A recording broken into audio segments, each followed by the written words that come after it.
Bonjour et bienvenue pour ce webinaire qui sera consacré à la rénovation des toitures terrasses en site occupé pour y installer une centrale solaire photovoltaïque, sujet d'actualité.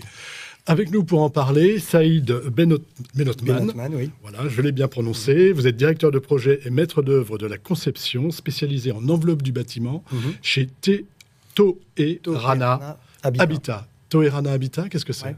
Donc Toerana Habitat, c'est une coopérative qui est spécialisée donc, dans la construction et le bâtiment en général. Donc on a aussi bien des maîtres d'œuvre que des artisans de différents corps d'État. Et donc nous, avec certains collègues, on a monté le pôle enveloppe du bâtiment. Donc, plutôt ingénierie enveloppe du bâtiment. Ingénierie enveloppe du bâtiment, et on va voir que c'est important. Voilà, tout à fait. En face de vous, Rémi Perrichon. Bonjour Rémi. Bonjour. Rémi, vous êtes directeur de la prescription chez Recticel. Et pareil, je vais vous demander une petite présentation de Recticel. Alors, Recticel est un groupe industriel belge spécialiste de l'isolation thermique. Nous fabriquons notamment des panneaux d'isolation thermique, des panneaux d'isolation thermoacoustique à base de matières recyclées. Et nous fabriquons également des produits d'isolation sous vide. Notre usine de production en France existe depuis 2012, donc plus de 10 ans de fabrication française. Voilà, elle est à Bourges. Et c'est à Bourges, en Centre-France. En Centre-France. Avant de commencer, vous avez, j'ai oublié de dire tout à l'heure, la possibilité de poser des questions via le chat. On essaiera d'y répondre tout au long de ce webinaire. Mais on va commencer avec vous, Rémi, et je vais vous demander de restituer un petit peu le contexte, de nous resituer le contexte. Est-ce qu'aujourd'hui, ce contexte est favorable à la mise en œuvre d'une installation photovoltaïque en toiture terrasse ? Oui, alors le contexte est évidemment très favorable. Tout d'abord, je dirais pour des raisons économiques et environnementales, mais ça, on y reviendra un petit peu plus tard. Il est aussi favorable parce que finalement, la loi l'impose. Et le cadre réglementaire est là pour être un accélérateur du déploiement du photovoltaïque en France. Voilà, donc là, la réglementation, elle est plutôt positive, on va dire. Alors, elle est positive. Elle est d'abord contraignante et ensuite, il faut en faire une opportunité. Quelle est-elle, cette réglementation ? Est-ce que vous pouvez nous la... Alors, la réglementation, on a, je crois, une diapo qui nous résume les principaux textes. On a d'abord eu la loi climat et résilience qui a imposé sur les toitures des procédés de solarisation ou de végétalisation, essentiellement sur les bâtiments tertiaires, industriels, et avec un seuil d'assujettissement de 1000 mètres carrés. Il faut au moins 1000 mètres carrés sur des bâtiments commerciaux. Ça, c'était la situation autrefois. Elle a un peu évolué. On parlait également de 30% de la surface couverte par soit un procédé de photovoltaïque, soit de la végétalisation. Et la loi APER, accélération de la production d'énergie renouvelable, a renforcé les exigences de la loi climat et résilience, et elle a notamment abaissé à 500 mètres carrés l'obligation. Voilà. Alors 500 mètres carrés, c'est l'emprise au sol du bâtiment. Aujourd'hui, on reste sur une obligation qui est de 30% de la surface, et cette obligation va évoluer pour atteindre jusqu'à 50% en 2027. Voilà, donc il y a des obligations réglementaires. Saïd, vous voulez ajouter quelque chose ? Non, je dirais que tout est dit en matière de réglementation et de contexte, en tout cas économique, est forcément favorable avec cette loi. Et bon...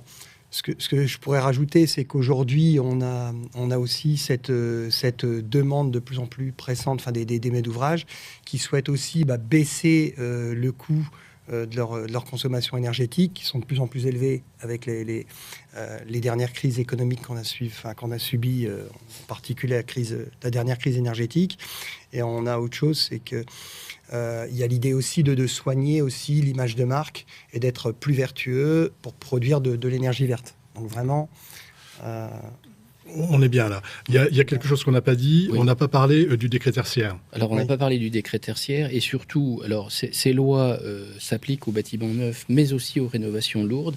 Et ce qui est nouveau et peu connu, c'est que notamment la loi APER s'applique également aux toitures existantes. Donc, il y a également une obligation de solarisation des toitures existantes, avec une date butoir pour se mettre en conformité en 2028. D'accord. Donc en 2028, je devrais me mettre en conformité. Je devrais être conforme. Je devrais être conforme.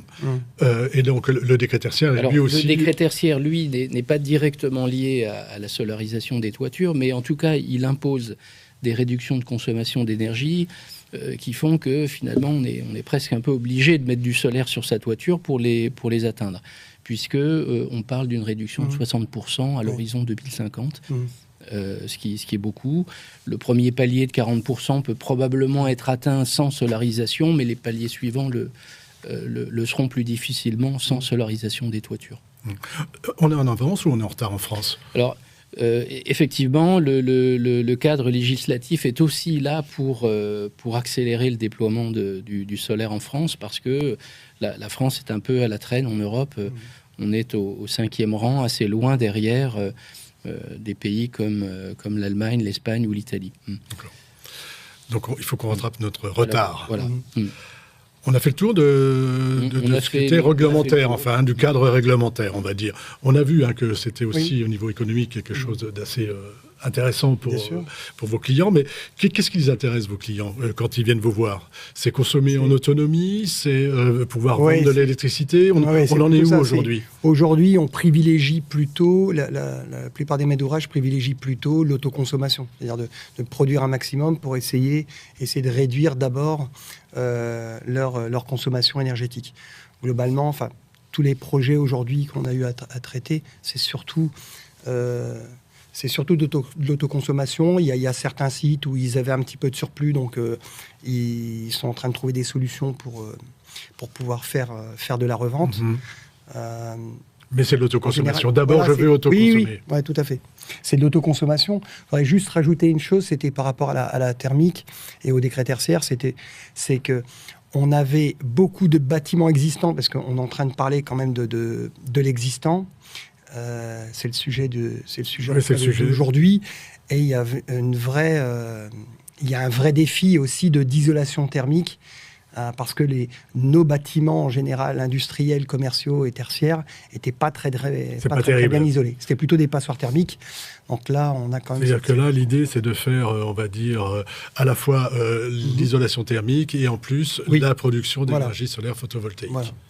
Alors, on va y venir. Dans notre sujet, pourquoi il faut se lancer ? Pourquoi se lancer dans des travaux de rénovation de toitures terrasses ? Bon, d'abord, on va quand même rénover en premier lieu des toitures qui sont un peu anciennes. On parle de quel type de bâtiment ? Alors, là, on parle de bâtiments... nous, en tout cas, voilà, nos cibles, c'est plutôt des bâtiments industriels et tertiaires dans cette approche. Et également des bâtiments commerciaux. D'accord. Voilà. Et on va rénover, alors vous l'avez dit, tout simplement parce qu'on veut améliorer la performance énergétique du bâtiment. Et puis, la rénovation, c'est aussi, et on va le voir un petit peu plus tard, l'occasion d'installer une centrale photovoltaïque en toiture. D'accord. Saïd, comment ça se passe avec ces bâtiments industriels qui sont en gros des passoires thermiques Oui. Je crois que vous avez réalisé des audits que vous avez... Oui, tout à fait. Expliquez-nous un petit peu le travail que vous avez réalisé et les résultats que vous avez obtenus par rapport à ces bâtiments. Voilà. Donc...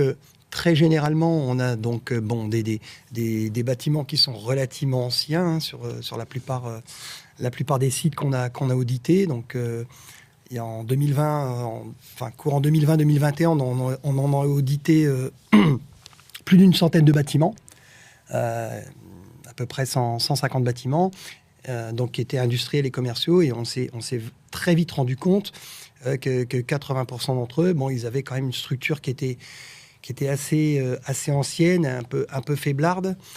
Je dirais faiblarde par rapport à ce qu'on voudrait en faire aujourd'hui et aux transformations qu'on voudrait y apporter. Et elles ont aussi très souvent une isolation thermique qui est relativement faible parce que c'était pas le sujet d'autrefois. C'était pas le sujet, l'énergie n'était pas chère. À l'époque, pour l'exploitation du bâtiment, on se contentait de remettre une couche d'étanchéité, ça fuit pas, tout va bien. Mais on n'était pas très intéressé par l'isolation thermique. Voilà, aujourd'hui, on n'en est plus aujourd'hui, là. J'ai une petite question internaute. Aujourd'hui, on va parler de logement. On va parler de bâtiments industriels. Est-ce qu'il y a des obligations pour le logement? Est-ce que vous vous intéressez au logement? Oui, alors avec des solutions qui sont différentes. Là, on va parler de centrales photovoltaïques sur des toitures plates étanchées, essentiellement sur des bâtiments de grande surface, de bâtiments en fait industriels ou commerciaux. Le logement, c'est une autre affaire. C'est une autre affaire. Oui. Ouais. J'en reviens à nos bâtiments industriels. Je veux dire, ces bâtiments ont été construits avant les réglementations thermiques ou avec RT 2005 ou RT 2012.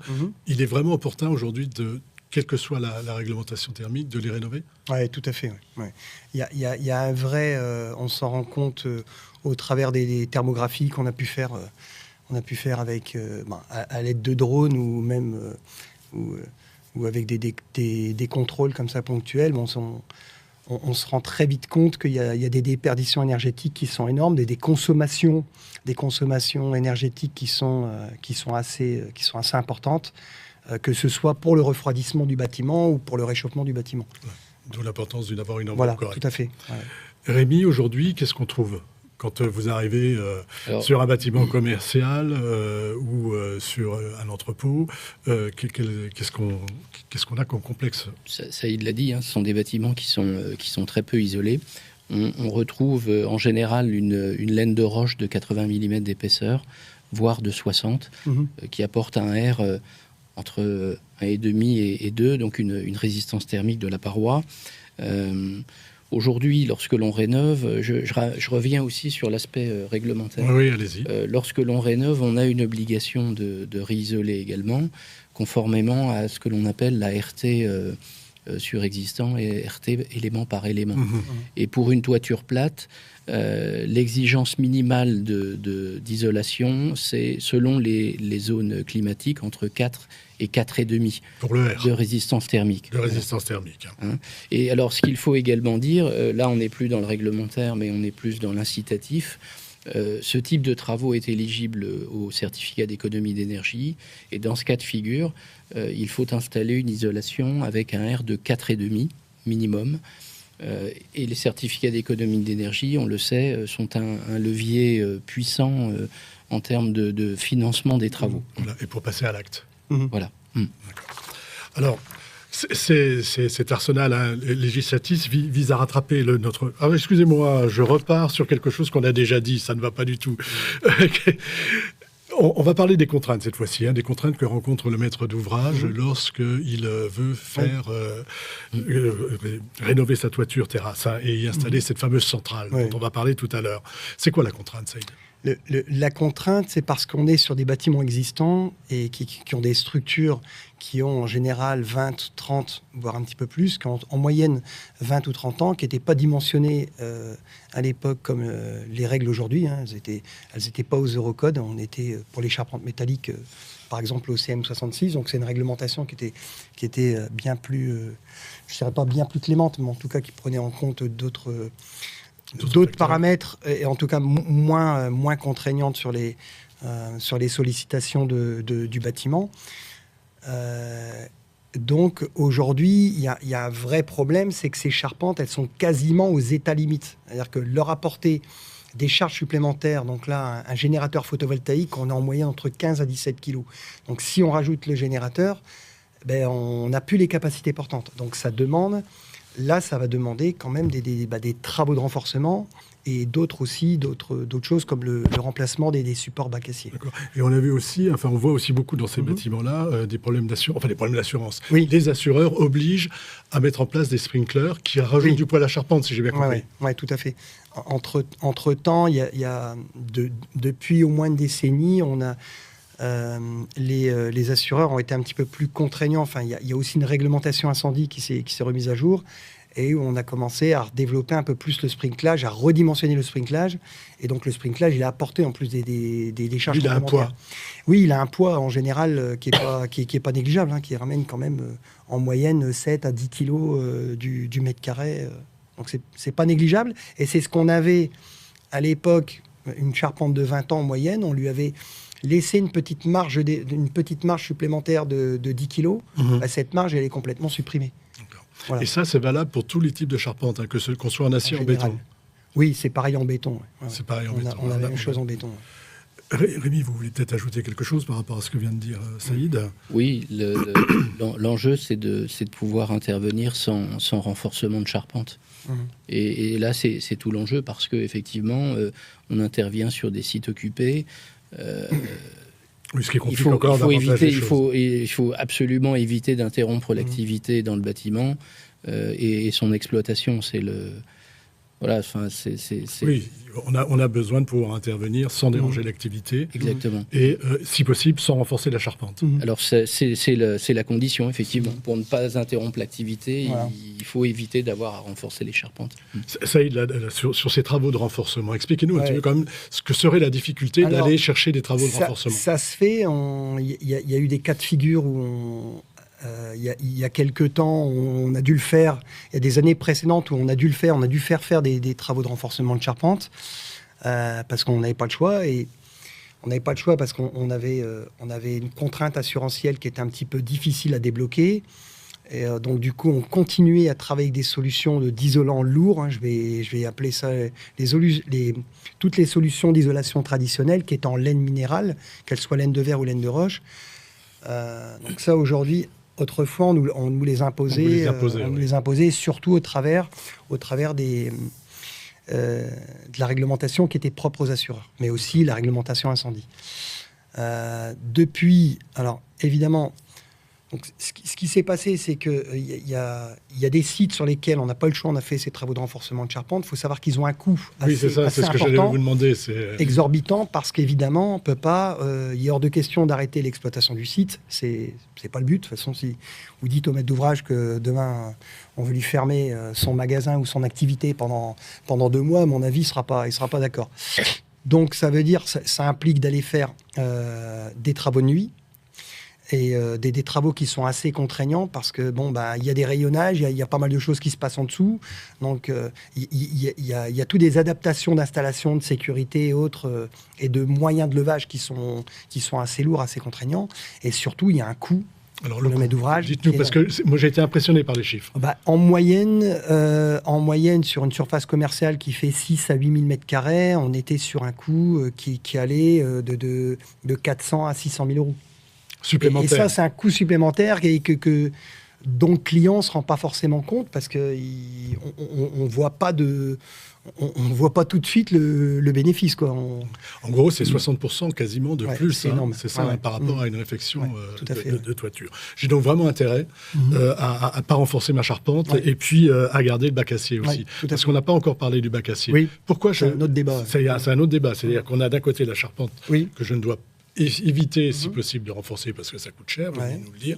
Mais après, il y a le bac acier. Le bac acier, on est d'accord, hein, rappelez-nous, c'est le support de la... C'est le support d'étanchéité, il ne participe pas il participe pas du tout à la structure. Il est là uniquement pour recevoir le complexe d'étanchéité. Et ce bac acier, la contrainte, c'est qu'il a été dimensionné pour des cas de charge bien particuliers. Il y a des fiches techniques qui sont données par les fabricants de bac acier. Et donc, suivant la portée de ce bac, on a des charges uniformément réparties qui sont admissibles. D'accord. Aujourd'hui, en rajoutant ces panneaux solaires, on va rajouter 15 kilos supplémentaires en moyenne. Et c'est là où on va avoir des contraintes parce que évidemment, comme ce sont des procédés qui sont alors je vais pas dire en norme, mais qui sont nouveaux, l'intégration de tous les systèmes d'intégration de photovoltaïque en toiture sont assez nouveaux. Sont des ouvrages qui sont non traditionnels, non visés dans les DTU. Donc il n'y a pas encore de DTU pour l'intégration de photovoltaïque. Mais par contre... Ce qui veut dire, je vous interromps, Pardon. Rémi, le DTU 43.5 qui s'intéresse oui. N'intègre pas aujourd'hui les panneaux photovoltaïques, c'est ça? Alors, en fait, c'est une chose que l'on a un peu oublié de dire. Avant, au préalable, il est nécessaire de réaliser une étude de stabilité. Et ça, c'est le DTU 43.5, effectivement, qui l'exige. La maîtrise d'ouvrage a obligation de missionner un bureau d'études spécialisé pour réaliser cette étude. Voilà. J'ai une question qui dit le calcul de charge est-il obligatoire pour le client? On est d'accord que oui. Oui, tout à fait. Le calcul de charge est obligatoire. Et ça, c'est le DTU qui le dit. Absolument. C'est le DTU qui le dit. Alors, on va voir aussi...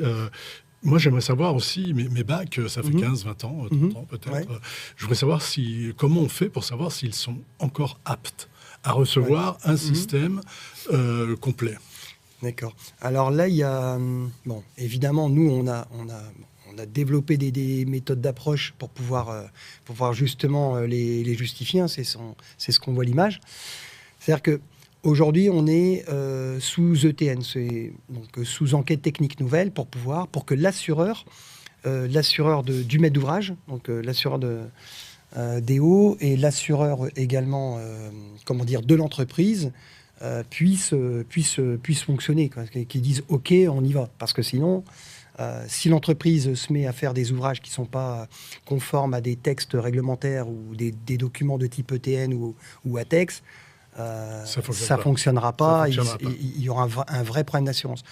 Donc là, pour entrer dans le cadre de l'ETN, donc de cette enquête technique nouvelle, aujourd'hui, c'était soit on remplace complètement le bac acier, mais alors ça apporte des contraintes. Non, ça apporte des contraintes qui sont assez importantes, parce que ces contraintes, forcément, on met le bâtiment à ciel ouvert et qui reste en exploitation. Donc ça veut dire encore une fois travaux de nuit, alors quasiment à 80% du chantier. Donc c'est énorme.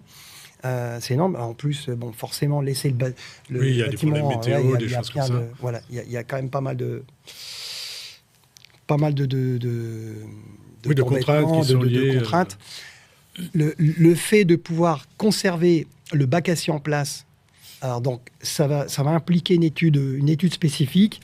Il va falloir non seulement, alors soit on récupère les DOE, dossier des ouvrages exécutés, mais c'est pas suffisant. Récupérer les DOE, par expérience, on sait que il y a toujours un petit différentiel entre ce qu'on constate et ce qui a été réellement posé en place.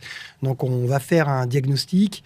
On va découper, on va faire des sondages destructifs pour aller voir ce qui se passe, comment le bac... Dans quel état il est, tout simplement. Dans quel état il est, son état de conservation, est-ce qu'il n'y a pas de l'oxydation anormale qui était liée à des infiltrations d'eau, etc., qui était un peu emprisonnée dans les nervures, et donc est-ce qu'on n'a pas ces traces blanchâtres, est-ce qu'on n'a pas des déformations un peu anormales qui étaient liées peut-être à des charges qui ont été apportées en toiture.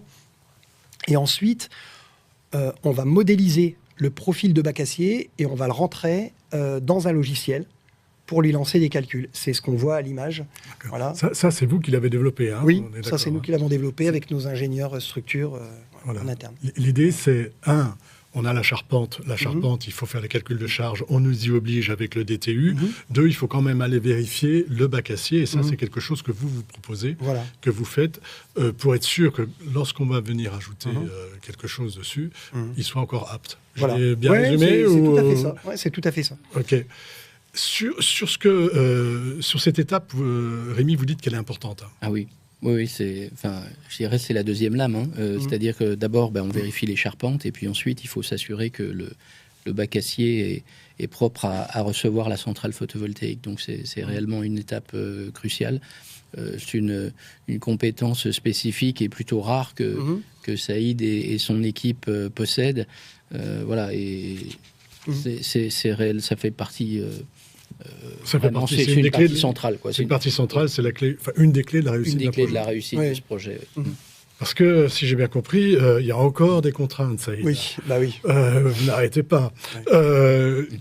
Vous avez des contraintes, vous m'avez parlé de hauteur résiduelle. Oui, de quoi c'est ça. Alors, en général, donc, alors, évidemment, dans le cadre des DTU 43.5, parce qu'on sera dans le cadre d'une réflexion, le maître d'ouvrage sera obligé de mandater une étude spécifique pour savoir si dans quel état ils sont complexes et comment on va pouvoir un peu définir l'état de conservation de ce qui pourrait être des ouvrages annexes, en tout cas de la structure et autres, qui pourraient être conservés. Et dans le cadre de cette étude, ce qu'on va faire, enfin je me suis un peu perdu là. Non, mais c'est pas grave. En fait, le maître d'ouvrage, dans le cadre de cette étude, on regarde les hauteurs ouais. Voilà, c'est ça. Les hauteurs résiduelles, elles sont vachement importantes. Alors, résiduelles, c'est ce qui reste, en fait.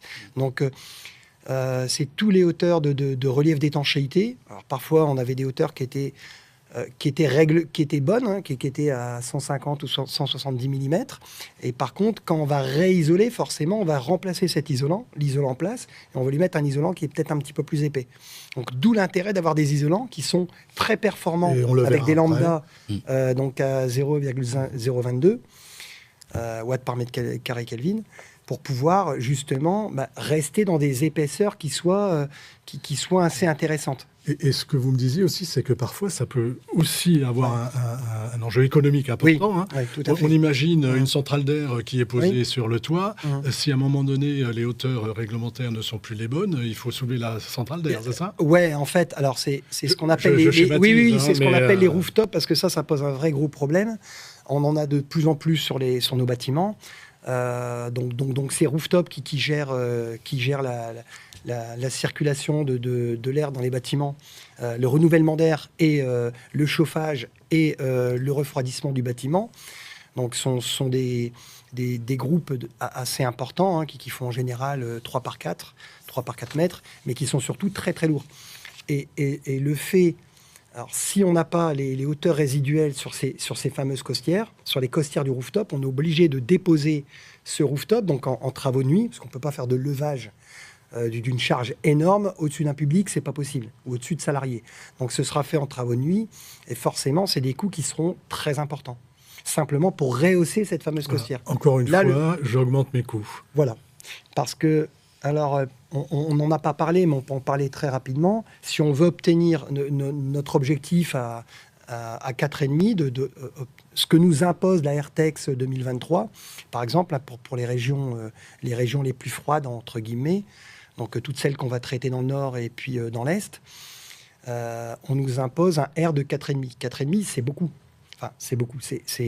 C'est quand même pas mal en termes d'isolation. Qui impose donc, des isolants qui auraient une forte épaisseur. L'avantage avec les isolants légers comme le PowerDeck Plus, c'est qu'on va avoir que 100 mm. Vous dévoilez plein de choses avant. Hein, ouais, je suis vraiment désolé. Non, mais voilà, c'est ça. L'idée, c'est qu'avec des isolants performants, on va avoir que 100 mm. Oui. En général, sur les anciennes toitures, on trouvait 60 à 80. Donc, on ne va pas remonter énormément. Je vais résumer, comme on l'a dit tout à l'heure. Pas de travaux sur les charpentes, parce que, si possible, pas de travaux sur les charpentes parce qu'on va rajouter du poids et ça coûte cher. Ouais. Si possible, on garde le bac acier et il faut faire une étude du bac acier. Et encore mieux, garder les hauteurs qui sont réglementaires du DTU pour pouvoir installer quelque chose sans avoir à faire des travaux importants. Voilà. C'est ça.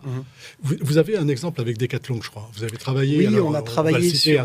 On a fait les études. Oui, on a fait les études des 20 sites de 20 sites Decathlon cette année. Donc on a fait l'ensemble des audits. Donc pareil, hein, on a modélisé les bacs et on s'est rendu compte que on s'est un petit peu amusé à faire cet exercice de vérifier l'impact entre une solution Lightroof et une solution traditionnelle. Et il y avait des coûts qui étaient quasiment du simple au double. Quasiment du simple. C'est-à-dire qu'une toiture une toiture moyenne, un complexe moyen qui faisait 5000 m², on pouvait facilement rajouter quasiment le double si jamais on augmentait l'isolation thermique traditionnelle et qu'on modifiait tous les ouvrages périphériques pour tout rehausser. Parce qu'en fait, c'est toute cette rehausse qui génère des coûts assez importants. Qui génère des coûts. Hein. On a bien compris le poids, voilà. Le poids, les rehausses, il y a beaucoup de choses qui génèrent une augmentation des coûts et on l'a vu et je pense qu'on l'a bien compris. Alors Rémi, vous avez développer une solution, hein, c'est ce qu'on va voir avec vous, pour pouvoir ajouter, on va dire, une centrale solaire photovoltaïque, tout en rénovant la toiture et en lui apportant des caractéristiques d'isolation thermique, pour éviter les travaux lourds. Hein, c'est ça. Oui. Alors, effectivement, il faut pour parvenir à cet objectif, utiliser des solutions légères. Vous l'avez pris entre les mains, vous pouvez le garder. Légère, oui, qui est très légère. Effectivement, en mousse pire. L'idée, c'est d'avoir des isolants légers, d'avoir des membranes légères, pour ensuite pouvoir ajouter la centrale photovoltaïque, c'est ça? Tout à fait, c'est ça. Alors, on ne va pas tout dévoiler tout de suite. Non, mais c'est ça l'idée. On peut parler du produit, effectivement. Voilà. Donc, la mousse pire, alors ça fait partie de la famille des polyuréthanes. C'est une mousse dont on a amélioré le comportement au feu, pour simplifier. Voilà. Et alors, donc, c'est un panneau en mousse qui est parmenté sur les deux faces avec un parement en aluminium pur qui a, on l'a dit, des très très bonnes performances thermiques, puisqu'on arrive à avoir, notamment avec 100 mm, on arrive à avoir un R de 4,5. Parce qu'on a un lambda. Parce qu'on a un lambda qui est faible. Le lambda, c'est la conductivité Voilà, c'est ce que j'allais dire. On a parlé de R, on a parlé de lambda tout à l'heure. Rappelez-nous rapidement. Simplement, la résistance thermique, c'est l'épaisseur divisée par la conductivité thermique. Donc, pour améliorer la résistance thermique, on a deux possibilités. Augmenter les épaisseurs, c'est pas l'idée, ou utiliser des isolants qui sont performants thermiquement, donc avec des valeurs lambda faibles. Ce qui est le cas de PowerDeck Plus. Voilà. Et puis c'est également important aussi pour l'installation de centrales photovoltaïques, un produit qui a d'excellentes performances mécaniques, notamment en résistance à la compression. On est sur une résistance à la compression supérieure à 150 kPa quand les laines minérales dépassent rarement les 70 kPa. D'accord. On a un isolant, on va dire alternatif, mais qu'on commence à voir beaucoup, qui est rigide, peu épais et isolant. Exactement. Ouais. Alors, ça c'est ce qu'on va voir. C'est aussi un intérêt, je pense, pour le stockage, vous me disiez, Saïd. Oui. Pour le... Ouais. Alors, on s'en est bien rendu compte sur les derniers chantiers qu'on a fait.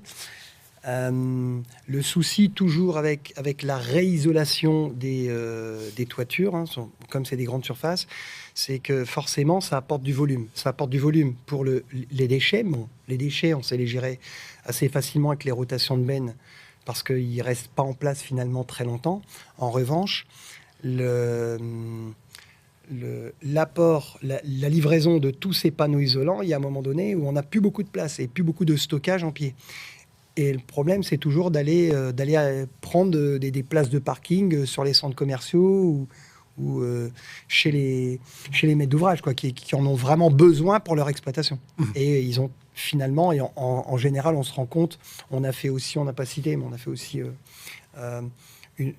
pas mal de sites de magasins Leroy Merlin où on avait à chaque fois, on était vraiment ennuyé par cet espace disponible en pied de bâtiment. Voilà, et ça c'est important. Donc là, le gros avantage, voilà, parce que le gros avantage, c'est que on est capable aujourd'hui, comme ces isolants, ils sont 7 à 8 fois plus légers, on est capable de quasiment tout mettre en toiture. Donc ça, c'est un super gros avantage, parce que tout cet espace-là, l'isolant, il représente 90% du stockage. Donc si ces 90%, on arrive à les mettre en toiture, c'est génial, quoi. Oui, ça permet de mieux travailler. Juste une question d'internaute, et je pense qu'on l'a compris, l'isolant polyuréthane, le pire, il est évidemment possible de le mettre en œuvre sur un établissement qui reçoit du public. Absolument. Oui, il n'y a pas de souci de ce côté-là. Si on parle de mousse pire, j'ai une question qui me dit mousse pire et les isolants biosourcés. Là, on est vraiment sur quelque chose d'autre. Oui, absolument. On est sur quelque chose, d'accord. Et alors, qu'est-ce que j'avais encore que... Alors là, j'ai une question, mais qui est difficile pour vous, parce qu'on me demande si la mousse pire est interdite. On me dit que la mousse pire est interdite sur notre site, sur le site des personnes qui posent la question. Oui. Est-ce qu'il existe d'autres alternatives ultra légères que vous auriez développées ? Non, alors, mais c'est encore peut-être un sujet à étudier plus en avant avec la personne qui pose la question. D'accord. L'utilisation du polyuréthane dans les ERP est assez méconnue et les possibilités que l'on a de pose ne sont pas nécessairement connues des maîtres d'œuvre ou des bureaux de contrôle. Alors, on est là aussi pour apporter notre expertise et pour apporter votre expertise. Absolument. Alors, on y va sur la solution, on va dire, j'allais dire 3 en 1, que vous proposez, système complet avec des panneaux solaires. Hein. Et cette solution, on va dire qu'elle n'est pas plus lourde, voire elle est même plus légère peut-être qu'un procédé classique existant sans panneaux solaires. Alors expliquez-moi, vous allez nous faire une belle démonstration, Rémi, pour nous expliquer un petit peu comment tout ça fonctionne. On a une diapo qui résume tout ça. Effectivement, donc on l'a vu, les charpentes en général sont en bout de course, on ne peut plus rajouter de poids sur les charpentes. Alors l'idée c'est d'aller chercher du poids là où il est, donc en retirant l'isolation et l'étanchéité existantes. Et on a fait cet exercice sur un complexe existant composé d'une laine de roche de 80 mm d'épaisseur et d'une membrane bicouche bitume. Ce qui est le grand classique. Ce qui est le grand classique, effectivement, de ce qu'on retrouve sur cette typologie de bâtiment. Et on peut retirer à peu près 20 kg par mètre carré. C'est-à-dire que... En curant l'existant pour revenir au bac. Voilà. On retire 20 kg. On retire 20 kg. Avec une résistance thermique qui était de l'ordre de 2, une hauteur d'isolation plus étanchéité entre 8 et 9 cm à peu près. Voilà, ça c'est pour faire le lien avec ce qui a été dit plus tôt sur les hauteurs d'acroterre. Et nous, on va rajouter donc une isolation qui, elle, sera conforme à l'ART surexistant et qui va même aller permettre de chercher les certificats d'économie d'énergie. Donc avec un PowerDeck Plus de 100 mm, on apporte une résistance thermique de 4,5. Et surtout, l'aspect important, c'est qu'on ne ramène que 3 kg par mètre carré en toiture. C'est-à-dire que là, c'est 3 kg au mètre carré avec ce qu'on a devant les yeux. Alors, là, il est un peu plus épais que celui-ci, effectivement, mais voilà, l'idée est là. Et on va également rajouter une membrane type Cernafil de chez Sika, qui, elle, va peser à peu près 2 kg. Donc, on retire environ 20 kg, on rajoute 5 kg. On a permis de dégager 15 kg par mètre carré. D'accord. Voilà. C'est l'idée. Et les 15 kg par mètre carré, c'est à peu près les charges qui sont nécessaires pour installer une centrale photovoltaïque. On parle ici que de l'aspect charge permanente sur la structure. L'aspect dimensionnement des bacs et possibilité de conservation des bacs a été développé plus en avant. Vu avant. C'est-à-dire qu'on met en place, quand on met en place le système, on a déjà fait toutes les études et on sait que les bacs seront aptes à recevoir ce nouveau système. Donc, si j'ai bien compris, on enlève 20 kilos. Il faut le redire parce que c'est quand même intéressant. On enlève 20 kilos, on en pose 5. Et avec ce gap, avec ces 15 kilos qui me restent, je vais pouvoir mettre en place la centrale photovoltaïque. Exactement. Et on a fait plus que doubler la résistance thermique de la paroi, puisqu'on est passé de 2 à 4,5. Et je peux bénéficier des C2E. Et je peux bénéficier des C2E. Et puis, on a rajouté 1 cm, 1 cm et demi d'isolation plus étanchéité supplémentaire. Voilà. Donc, on est... Ce qui fait qu'en général, on n'a plus de problème, plus de problème des fameuses hauteurs résiduelles. Voilà, normalement, on est bon. D'étanchéité. C'est rare qu'on soit juste à 15 cm. Voilà. OK. Un procédé sous avis technique, Rémi ? Alors, le PowerDeck Plus, oui, le procédé PowerDeck Plus est sous avis technique pour la pose de l'isolation. En revanche, si l'on parle du système d'intégration, alors, il y a des systèmes d'intégration photovoltaïque qui sont sous ATEX, sous avis technique. Quand on est en rénovation avec conservation du bac existant, on a recours à des ETN pour valider les procédés. ETN. Alors ETN, enquête technique nouvelle, dont on a parlé tout à l'heure, qui sont des procédés un petit peu plus ouverts et qui permettent de valider ces solutions. On a beaucoup de retours d'expérience qui font que ces validations sont aujourd'hui acceptées, notamment par les assurances, effectivement, tant en décennale pour les entreprises qu'en DO pour les maîtrises d'ouvrage. Alors, il y a une question importante, c'est celle de la sécurité incendie. Oui. Est-ce qu'il y a des contraintes spécifiques ? Est-ce que ce système y répond sans difficulté ? Et comment il y répond ? Est-ce qu'on doit faire attention à certaines choses lors de la mise en œuvre ? Absolument. Alors, On l'a vu, le gain de poids, il est aussi lié au fait que l'on installe uniquement du PowerDeck Plus. Donc on l'a compris, on va installer le panneau PowerDeck Plus directement sur le bac acier. Et ça, c'est un procédé exclusif de Recticel qui est validé par une appréciation de laboratoire. On dispose d'une fiche de domaine d'emploi qui est édité par un labo qui s'appelle le LNE, qui est agréé en sécurité incendie, et qui nous permet de poser, alors sur ce type de bâtiments commerciaux, j'entends, dans de très nombreux cas, on peut poser le PowerDeck Plus sans écran, ce qui permet d'aboutir à cette solution et ce résultat de 15 kg d'économie par mètre carré. Voilà, pas d'écran. Et pas là, je suis... je réponds à la réglementation. Et on répond, alors pour être tout à fait précis, et pour les gens qui sont spécialistes de ce sujet, on répond effectivement aux dispositions de l'article AM8 et de son guide d'emploi des isolants combustibles dans les ERP. C'est valable, la question incendie est valable pour l'isolant, mais c'est valable aussi pour la membrane. Alors, cette disposition ne concerne que les isolants. D'accord. Voilà. Mais la membrane en elle-même, elle est aussi... Alors, la membrane, elle participe du système, et notamment, elle est intimement liée avec le système d'intégration photovoltaïque. Voilà. Il y a quelque chose d'important, vous m'aviez dit tout à l'heure, il y a un agrément qui a été délivré par le programme de certification de FM Global. De quoi s'agit-il? Alors, c'est un agrément qui est délivré par le programme de certification de FM Global. Et FM Global, c'est à la fois un organisme certificateur et un assureur. D'accord, c'est pour ça que c'est important. C'est très important, effectivement. Alors, FM Global est encore peu connu en France et en Europe, mais il commence à arriver. Et les exigences en matière d'agrément Factory Mutual sont de plus en plus importantes. D'accord. Et j'ajoute aussi, parce qu'on n'en a pas parlé, le système PowerDeck Plus Sarnafil dispose également d'un rapport de classement Beyrouth T3. J'allais en parler. Voilà. Ok.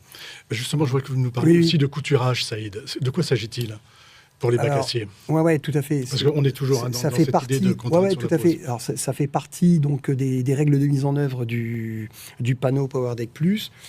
Nous, en plus, ça nous intéresse, c'est un double intérêt parce que évidemment, donc les bacs aciers existants, on va leur apporter des fixations mécaniques complémentaires, on va les couturer, ils vont être rassemblés. Donc on va leur apporter des assemblages plus denses, en fait.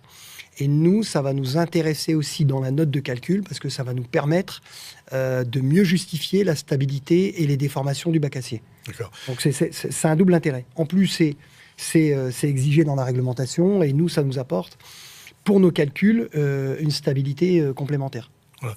Et le fait de pouvoir conserver le bac acier, ça a aussi un intérêt sur le poids carbone de l'ensemble. Oui, bien sûr, tout à fait.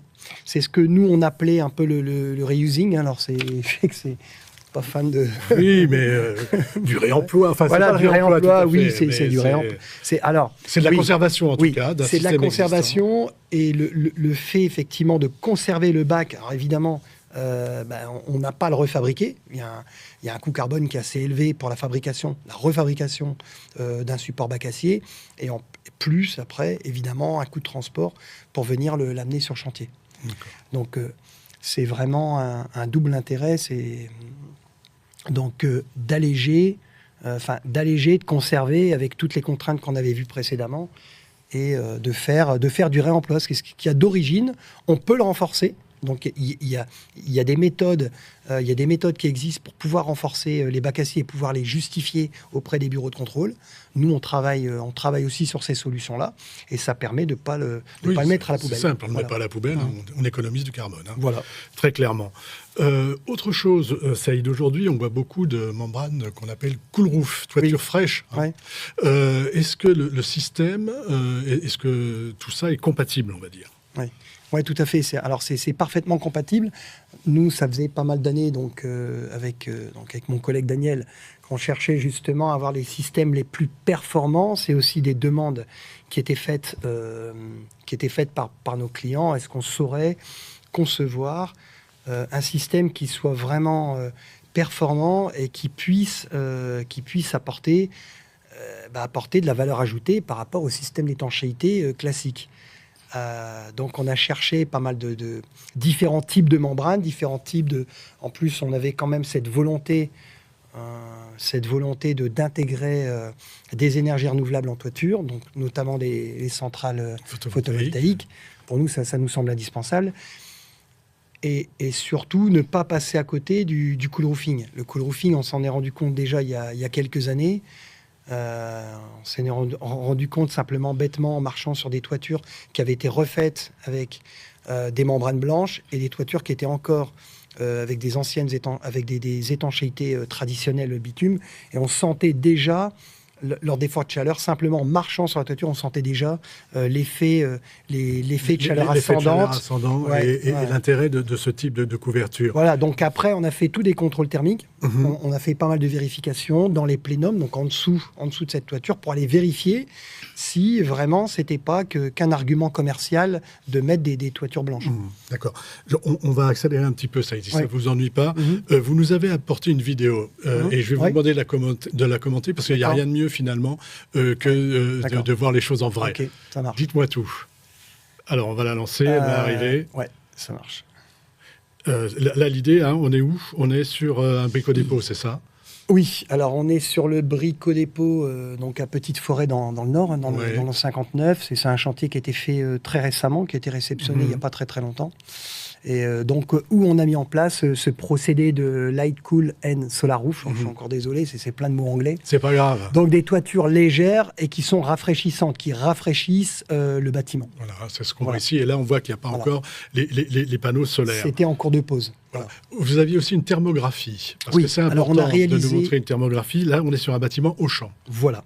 Donc ça, c'est le Auchan de Anglo, qui est aujourd'hui en train de se terminer. Et où on avait fait des thermographies avant démarrage de chantier, et après, effectivement, on se rend compte que, et on le voit encore, surtout, c'est plus parlant sur la thermographie après. Donc là, on avait mis une membrane Sika, enfin blanche en... Donc c'était en 9016, cool roof, donc qui avait un S-série assez important à 109 de mémoire. Donc c'est un indice de réfléchence. Et donc là, on voit bien, c'est ce qui est vachement démonstratif sur cette imagerie thermographique par drone, c'est qu'on voit vraiment bien l'effet du cool roofing. On a vraiment toute la partie blanche qui en image thermographie est complètement froide, elle est en bleu. Avant, on est rouge, et là, on est bleu après. Ouais, tout à fait. Bleu, c'est frais, et rouge, c'est chaud. Tout à fait. Et on a encore, sur les parties droites, toutes les anciennes parties du centre commercial qui sont encore, elles, en bitume, qui sont encore relativement chaudes, qui apparaissent justement en vert clair, jaune. Voilà. Je vais vous poser quelques questions des internautes et je vais vous demander d'y répondre rapidement. J'entends dire assez régulièrement que de nouvelles réglementations vont exclure les isolants minces à cause du déphasage et du confort d'été. Rémi, c'est pour vous, qu'en pensez-vous? Oui, alors on parle probablement pas des mêmes isolants. Les isolants minces sont pas ce type d'isolant. Ce sont pas ce type d'isolant, on est d'accord. On n'est pas sur des isolants. C'est des isolants plutôt réflectifs. Réflectifs, ça n'a rien à voir. Et qui ne sont pas mis en œuvre sur ce type de bâtiment. D'accord. On me demande de l'efficacité de la centrale photovoltaïque. Ça, pareil, vous vous intéressez au système. La centrale photovoltaïque vient après, si mes souvenirs sont bons. Si vous permettez, je voudrais juste revenir sur cette idée de déphasage, parce qu'à chaque fois, je l'ai souvent entendu, on s'y est intéressé, on s'est dit, tiens, effectivement, c'est vrai, mais avec le cool roofing, il n'y a plus de problème de déphasage. Parce qu'en fait, le déphasage, c'est l'idée que la chaleur traverse, en tout cas l'été, lors des périodes de forte chaleur, elle traverse l'isolant et qu'ensuite, elle restitue toute cette chaleur à l'intérieur du bâtiment. Avec le cool roofing, vous n'avez plus ce problème, parce que la chaleur, elle ne pénètre pas dans le bâtiment. D'où l'intérêt. Quasiment pas. Ouais. On a des températures quand on fait les relevés thermographiques, même en chaleur très forte, avec des membranes de bonne qualité qui sont faites pour réaliser justement du cool roofing. On a des températures de l'étanchéité qui est quasiment équivalente à celle de la température de l'air. Justement, on me demande quelles sont les températures du toit. Vous avez une idée des températures Oui, du toit on a fait pas mal de relevés de température. Donc, par exemple, alors, quand il fait... alors, j'en ai quelques-unes en tête. On a fait des mesures par 32 degrés, donc 32 degrés à l'ombre. Et on avait donc... Ce qui était bien, c'est qu'on avait la partie bitume et la partie qui était faite en membrane cool roof. Sur les membranes bitume, on atteignait des températures de 65 à 70 degrés. Et sur les membranes cool roof, on était quasiment à la température de l'air. Donc on était entre 33 et on était un tout petit peu même plus frais. Voilà. Et sous toiture également. Que la température. Et sous les toitures, c'est encore plus significatif parce qu'on voit qu'une fois que cette chaleur a traversé tout le complexe et qu'elle a traversé le bac, alors évidemment le bac rayonne, donc on a toute cette chaleur qui arrive à l'intérieur du bâtiment. Et là on a fait des contrôles thermographiques et il y a quand même, alors c'est pas évident parce que ce sont pas des volumes fermés, ce sont des volumes qui sont énormes, mais on avait quand même des deltas de température qui allaient quand même jusqu'à 3 degrés à l'intérieur du bâtiment. Voilà, ce qui n'est pas rien. Dernière question, quelle valeur est SERI pour cette solution? SERI, je ne sais pas ce que c'est.